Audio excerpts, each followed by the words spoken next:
ইমানদার, এই যে আমরা এখানে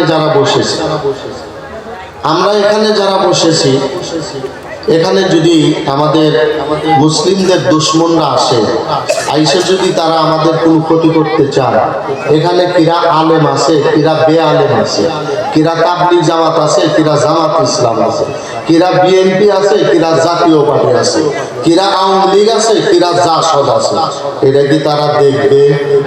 আরো জোরে কন, এটা কি তারা গুনবে? পাইকারি হারে আমাদের দুশমন যারা, আমাদের শত্রু যারা, আমাদের সকলকে তারা এই পৃথিবী থেকে নিঃশেষ করার চেষ্টা করবে। ঠিক নেবে? ঠিক জোরে বলো।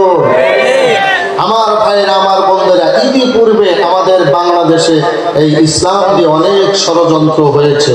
আলহামদুলিল্লাহ, আল্লাহর রহমতে আমাদের নাজমুল ভাই ওই বিষয়ের উপরে আলোচনা করেছে। আল্লাহ আমাদের হেফাজত করেছে, সকলেই বলি আমিন। যারা বলেছিল যে বিগত সরকার যদি এই দেশ থেকে চলে যায় তাইলে বাংলাদেশ সিরিয়া হয়ে যাবে, আমরা বলি আলহামদুলিল্লাহ, এখন সিরিয়াই বাংলাদেশ হয়ে গেছে। জোরে বল আলহামদুলিল্লাহ। কথা ঠিক কিনা? সিরিয়ার যিনি স্বৈরাচার আসাদ আল বাশার 24 বছর মানুষের উপরে অত্যাচার, জুলুম, নির্যাতন, নিপীড়ন, স্টিম রোলার চালিয়েছে। আল্লাহ পাক তাকে দেশ থেকে বেইজ্জতি করে সিরিয়া থেকে তাকে বিতাড়িত করে দিয়েছে। কোন দেশে এই আসাদ আল বাশারের জায়গা হবে না, কারণ মুসলমানদের দুশমন। ঠিক কিনা? এত নির্যাতন করেছে। সিরিয়ার ছোট্ট একটি বালক, তিনি বলেছিলেন, তিনি যখন বোমা আহত হলেন, মৃত্যু শয্যায় সজ্জিত, মাত্র 5 বছরের একটা বালক, তিনি আক্ষেপ করে বলেছিলেন, হে দুনিয়ার মানুষেরা, তোমরা আমার উপরে যে জুলুম করলে, যে অত্যাচার করলে, আমি আমার রবের কাছে গিয়ে তোমাদের বিরুদ্ধে বিচার দায়ের করব। জোরে বলুন আল্লাহু আকবার। সেই সিরিয়ার ওই বাচ্চার কথা আল্লাহ কবুল করেছে। ঠিক কিনা? আমাদের ভাইয়েরা, আমাদের বাংলাদেশে আমরা অনেক অত্যাচার, জুলুম, নির্যাতন, নিপীড়ন সব চোখে দেখেছি। কথা বলে ঠিক কিনা? আমরা কোনো প্রতিবাদ করতে পারি নাই। আমাদের হাত ছিল, হাত কাজে লাগাইতে পারি নাই। আমাদের জবান ছিল, জবান কাজে লাগাইতে পারি নাই। আমাদের হাতে কলম ছিল, কাজে লাগাইতে পারি নাই। এর জন্য আল্লাহর কাছে আমরা কি জবাব দিব একটু চিন্তা করুন। আমরা দেখেছি আমাদের চোখের সামনে নিরপরাধ মানুষকে হত্যা করে মিষ্টি বিতরণ করা হয়েছে। কথা ঠিক নেবে? ঠিক। আমরা দেখেছি 2013 সালে শাপলা চত্বরে নিরীহ আলেম ওলামাদের উপরে বৃষ্টির মতো গুলি বর্ষণ করে তাদের রক্ত দিয়ে শাপলা চত্বরকে একেবারে লাল করে দিয়েছিল। কথা ঠিক নেবে? ঠিক। আমরা চোখ দিয়ে দেখেছি। আমরা দেখেছি 5ই আগস্টের আগে আমাদের দেশের গণহত্যা, আমাদের দেশের যুবকদের বুকে কিভাবে গুলি চালানো হয়েছে আমরা দেখেছি। কিন্তু আমাদের দেশের যুবকেরা অন্যায়ের কাছে মাথা নত করে নাই, ন্যায়কে পিছনে রেখে অন্যায়ের সামনে তারা বুক পেতে দিয়েছে।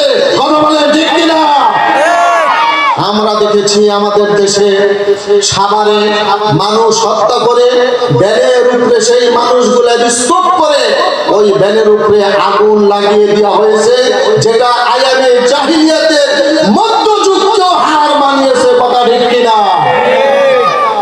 আমার ভাইয়েরা, আমার বন্ধুরা, আমরা কোনো প্রতিবাদ করতে পারি নাই।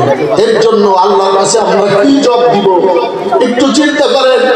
রাসূল সাল্লাল্লাহু আলাইহি সাল্লামের একজন সাহাবী, তার নাম হলো সাইদ আল জুমাহি। কি নাম জোরে বলুন? সাইদ আল জুমাহি। নামটা মনে রাখতে হবে, সাহাবাতার জীবনী।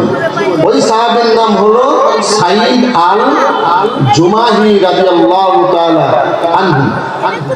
তিনি বদরের যুদ্ধের পরে তিনি তখন মুশরিক ছিলেন।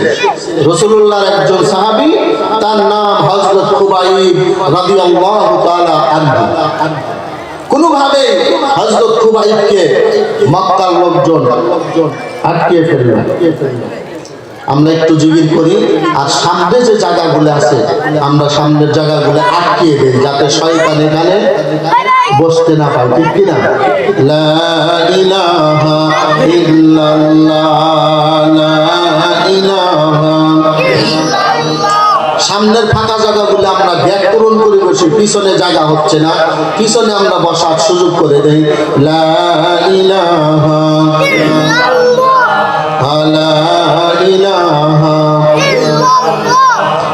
লা ইলাহা লা ইলাহা ইল্লাল্লাহু মুহাম্মাদুর রাসূলুল্লাহ সাল্লাল্লাহু আলাইহি ওয়াসাল্লাম।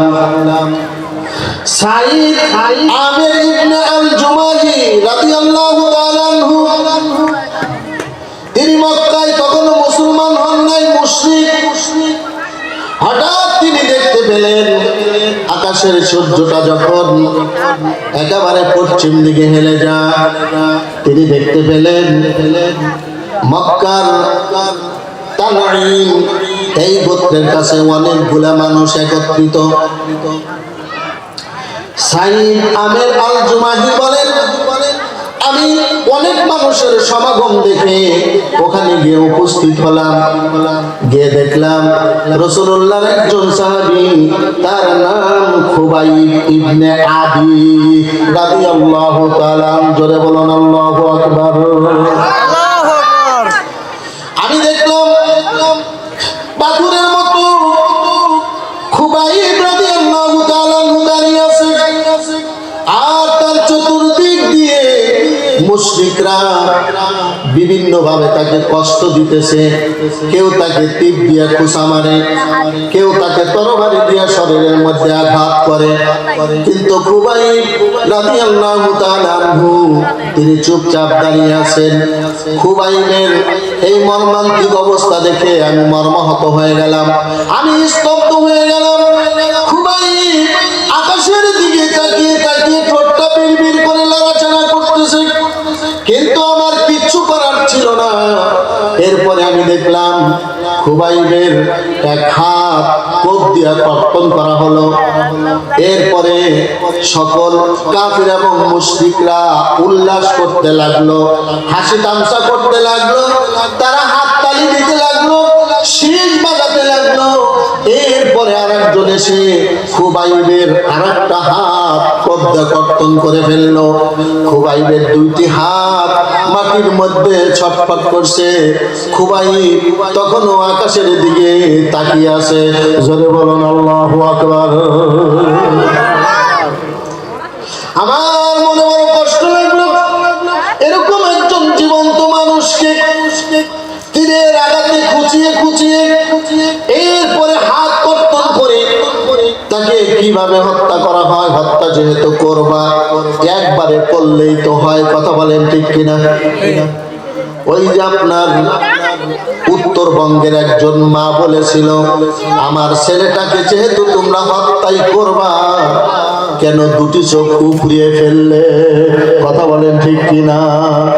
আরে পুলিশের ছেলে যখন মারা গিয়েছিল, তখন ওই পুলিশ আক্ষেপ করে বলছিল, স্যার একজন মানুষকে মারতে তো একটাই গুলি যথেষ্ট, কেন আমার ছেলের বুকটাকে জাজরা জাজরা করা হলো?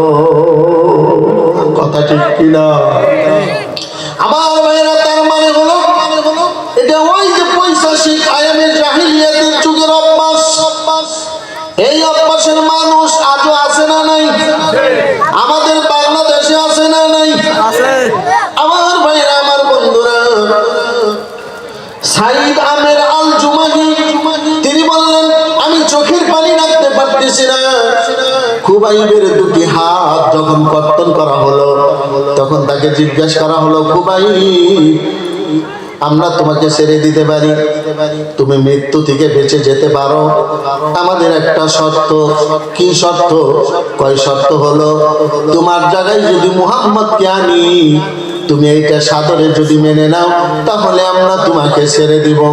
খুবাইব বলল, আমাকে তোমরা গত রাত থেকে নির্যাতন করতেছো, এ পর্যন্ত অনেক নির্যাতন করেছো, আমার হাত কেটেছো, আমার কান কেটেছো, আমার দুটি হাত কর্তন করেছ, তাতে আমার কিচ্ছু আসে যায় না, কিন্তু আমার জায়গায় মুহাম্মদকে তোমরা অপমানিত করবা, লাঞ্ছিত করবা, বেইজ্জতি করবা। আমি কুবাইবের শরীরে এক ফোঁটা রক্ত থাকতে এটা আমি মেনে নিতে পারি না। হযরত কুবাইব তাদের কাছে বললেন, আমাকে যদি তোমরা অনুমতি দাও, আমাকে তো তোমরা মেরেই ফেলবা, যদি অনুমতি দাও আমি 2 রাকাত নামাজ পড়ব।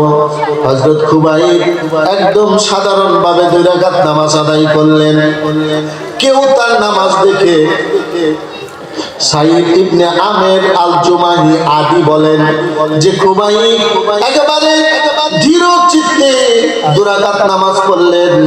ওই নামাজের মধ্যে কোনো হাহাকার ছিল না, কোনো দুঃখ ছিল না, কোনো কষ্ট ছিল না, কোনো যন্ত্রণা ছিল না।